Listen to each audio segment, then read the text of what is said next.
Hey guys, what's up? Welcome to today's video and welcome back to my channel. So I have a lot of things I have to do today, so I'm going to try and breeze through this a little bit, and there is justice in this case, so we're good. And I have a ton of content I have to film for the channel today, well, for both channels. So I need to have makeup on today. So today we're talking about the case of Ronda Casto, and I really want to shed some light on, abusive relationships because, in case you didn't know, at the time I'm filming this, they just reached a verdict in the Amber Heard and Johnny Depp defamation trial, and it was released yesterday that they're both kind of like found guilty.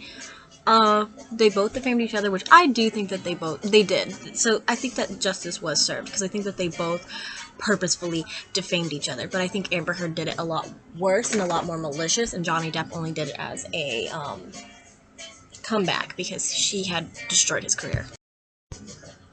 So they had found that Johnny Depp had won, and that is great because I've said it before, I think Amber Heard did it on purpose.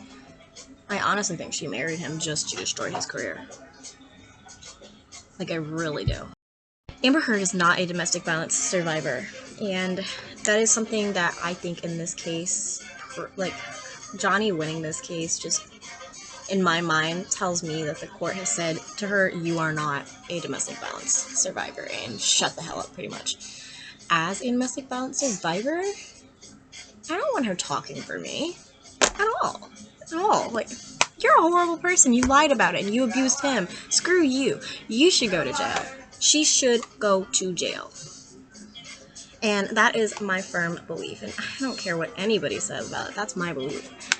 So, to shed some light on domestic violence, we're going to talk a little bit about the Ronda Casto case. So this is a smaller case. I do try to cover bigger cases. And I'm using the Mini Lila palette today. Really pretty color.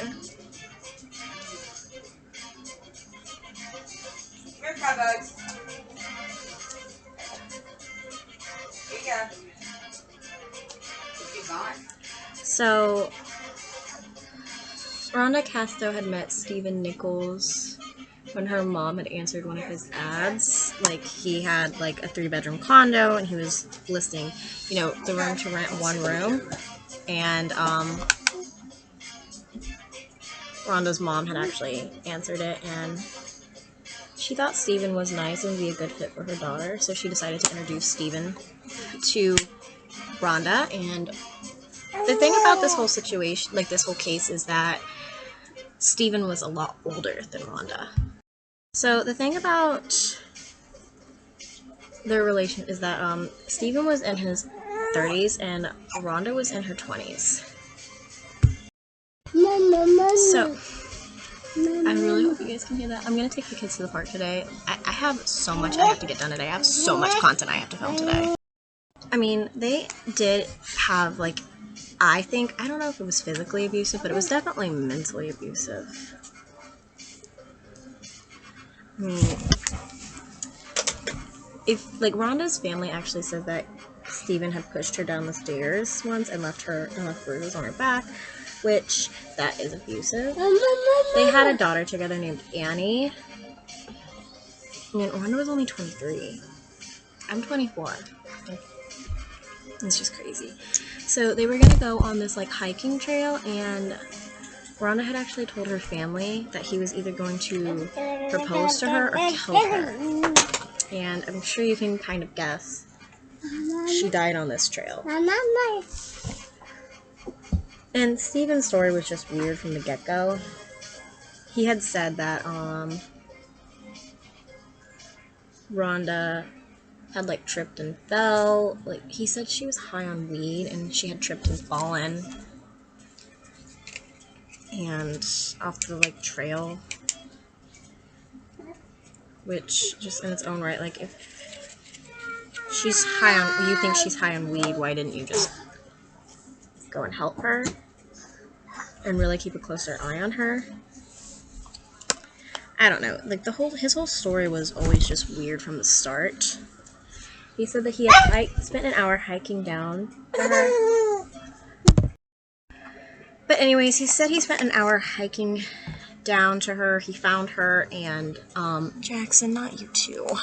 He found her, and he said that she was obviously dead, and he said he was so worn out from the hike down to find her that he fell asleep on her chest for an hour. Weird. I mean, I don't know anybody who would sleep on a dead person's chest, especially like the mother of your child, somebody you say you love. Like, wouldn't you want to get them help right away? But anyways, he hiked back to his truck, and that's when he called 911. And you can check out the 911 call. It just sounds suspicious. It sounds extremely suspicious, honestly. It's just like, it sounds suspicious. But anyways, the police were honestly suspicious from the get-go. Steven tried saying that he was going to propose to Ronda on this hike. But that's when the police were like, okay, if you were going to propose, where's the ring? And he was like, oh, well, it must have fallen out during the hike, during the fall. He was just really suspicious, and police honestly didn't have enough evidence to really convict him. They didn't really have enough evidence to do really anything, honestly, and they had to tell Ronda's family this.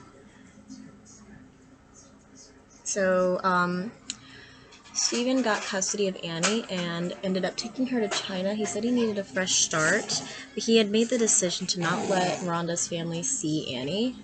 And Steven moved him and Annie to China. There wasn't really anything that the Ronda's family could do. Honestly, they just had to bide their time and wait. So Annie went till she was about 4 years old, till she saw her mother's family again. And it was around this time, Annie was 4 years old, 2 years, that a new DA came in, and they decided to relook into this case, because police have always thought that he was guilty of it. So they directed new funds to looking into this case, and they decided to have like a secret indictment and jury, and they got an indictment for murder. They got an indictment for murder on Stephen Nichols in the death of Ronda Casto. And, of course, remember, he is in China. So it's not like they can go and arrest him. So the police are so clever and sneaky with this. They told him there was a problem with Annie's visa, and he had to go back to Oregon. I don't know if they worked with China on this, but he fell for it. And he went back to Oregon with Annie, and he was arrested, and Annie was put in the care of her grandmother, which was Rhonda's mother, obviously. So a lot happens, and the DA actually digs into Stephen's case a little bit more and finds like domestic violence in his previous marriage. However, the judge rules that they can't use any of that in the court case, so the judge says, can you just get him to accept a plea deal? So that's what the ADA did, is they went to Ronda Castro's family and said, this is what we have to do because we just don't have enough evidence. However, they were able to physically prove that where Ronda had fallen, it wasn't physically possible for her to fallen there without having been heavily pushed. But the defense also hired somebody else who said that it is possible when you apply a scientific formula to it. But anyways, moving back, so Stephen took a plea deal for I believe it was malicious murder or something like that. It's not a big one. Basically, he got 14 months in jail, and he also apparently had a relationship with Ronda's sister Melanie when Melanie was 15. He got in trouble for that also, and he was sentenced to 14 months in jail. I'm not gonna use this actually right now, but he was sentenced to 14 months in jail, which is a kick to Ronda's family. But the bigger kicker is this: he had already served his 14 months at the time of this hearing. So basically, after this, he was a free man. He was a free man. He did have to register as a sex offender, though. And I don't think that he sees Annie anymore. So justice is kind of served in this case. I think that he got away with murder. I think that he should still be in jail. But I also know from studying the law that the DA did everything that they could. At least when a new DA came into office, they looked at this case and said something's not right. I want to look into this some more because he did it. So I do like that. I that's why I like it when new people go into power with things like this, because it's newer, fresher eyes. I wish that things like this happen honestly more often. Like had, the newer, fresher eyes coming into power and opening up cases that really just need a fresh look at them. There are a ton of cases like that. If you have a specific case you want me to talk about, just leave it down below and I'll look into it. I do film these seasons in one season in advance, so I'm currently working on season 2 when you guys see this. And also at the time I'm filming this, the Sublime Summer Sale at Pat McGrath is off, so 30% is gone. It was a good deal while it lasted. I hope you guys got some stuff from Pat McGrath. She is a great brand. Alright, anyway, so I'm going to end this video here. I don't have a setting spray out to use because I used up the last of my setting spray and I haven't gotten a new one out to use. So I'm gonna just end it here. I hope you guys enjoyed this video. And yeah, of course, give it a like, comment, subscribe, and ring the bell. And I will see you guys in the next video. Bye, guys. Bye.